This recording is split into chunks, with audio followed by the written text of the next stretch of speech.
pessoal, tudo bem? Eu sou Kelly Varela e hoje a gente vai falar sobre sinais de autismo em bebês.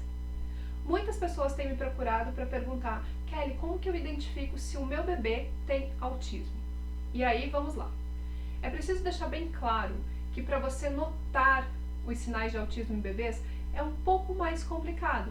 Primeiro porque os bebês eles não têm muita interação ainda com pai e mãe quando são bem novinhos, né? Então até os 6 meses eu diria que é bem difícil a gente notar se eles têm ou não autismo.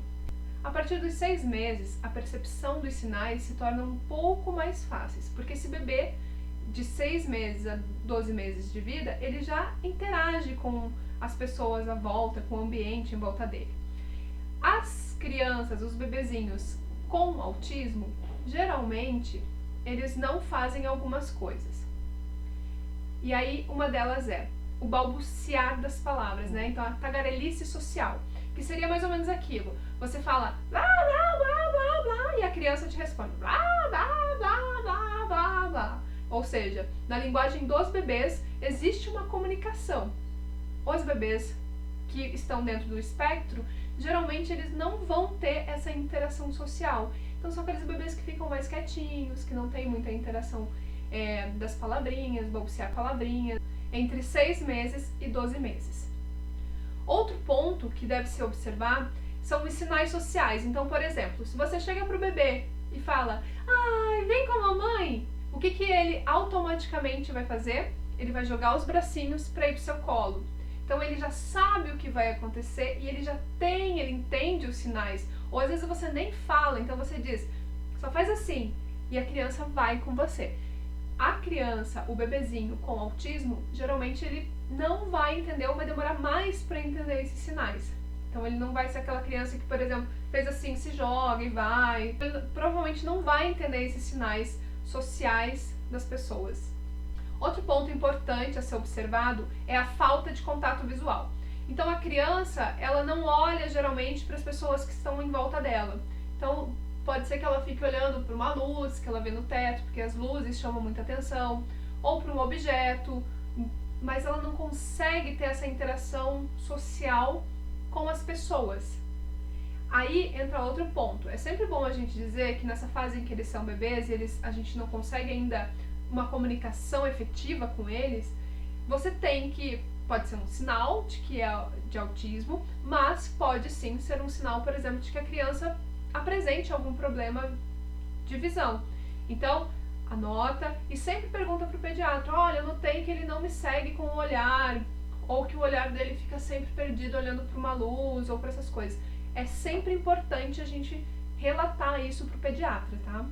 Os bebês com 9 meses de vida, eles já sabem identificar o nome deles.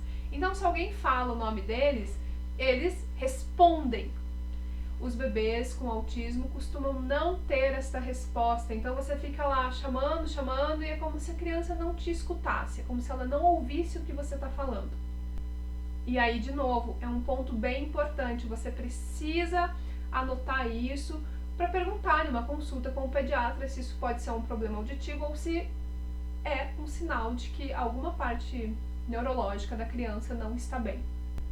A gente tem os bebês que ficam super quietinhos, aqueles bebês que você coloca no berço e eles ficam ali, tranquilos.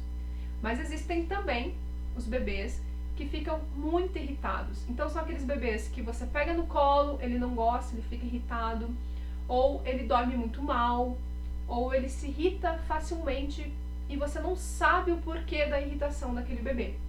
Eu acho bem importante a gente frisar que geralmente as pessoas que têm TEA têm associado também transtornos de processamentos sensoriais.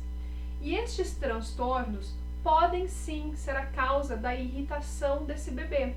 Então, para esse bebê, provavelmente o tecido incomoda, a luz incomoda, o som pode ser muito para ele. Então são vários fatores que, enquanto eles são bebês, a gente nem faz ideia, e ainda mais quando a gente não desconfia que eles tenham autismo. Então a gente acha que é só aquele bebê irritado que dá trabalho, mas podem sim ser sinais de transtornos de processamento sensorial. Outro ponto importante que está ligado com os transtornos de processamento sensoriais é a questão da introdução alimentar. Então é aquele bebê que apresenta muita dificuldade na hora da alimentação. Que ele não, você testa de tudo, você tenta comidinhas diferentes, papinha diferente, e ele não aceita a comida. Para você saber mais sobre seletividade alimentar, acessa esse link que está aqui em cima, ó.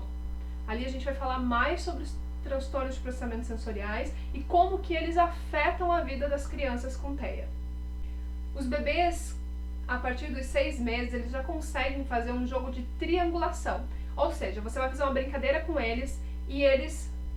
Então a brincadeira é você, o objeto e o bebê. As crianças, os bebês com autismo, geralmente eles não conseguem fazer essa triangulação. Então pode ser que eles consigam interagir com você, mas não interajam com o brinquedo. Ou eles interagem com esse objeto, com esse brinquedo, mas não interagem com a pessoa que está por trás dele. Ai, Kelly, mas o meu bebê, ele faz essas coisas, só que numa intensidade muito menor. Sim, isso é possível. Não significa que para a criança ser enquadrada como autista, ela tenha que fazer todos esses sinais que eu te falei e todos aos extremos. Não, a gente tem que lembrar que o autismo é um espectro e você vai encontrar crianças em cada um dos extremos deles. Então é bem normal que às vezes o seu bebê tenha uma boa relação de olhar, uma boa troca de olhar com você, mas tem um atraso, por exemplo, na parte da fala, nesse balbuciar, palavrinhas. O mais indicado é que você sempre anote aquilo que você acha incomum e que você acha que, nossa, tá um pouquinho estranho. Anote tudo, faça um diário e sempre leve isso para consulta com o pediatra. Se você gostou desse vídeo, deixa um like, se inscreve no nosso canal, indica para as outras mães, para as outras pessoas que estão procurando o diagnóstico de seus filhos. Muito obrigada e até o próximo vídeo.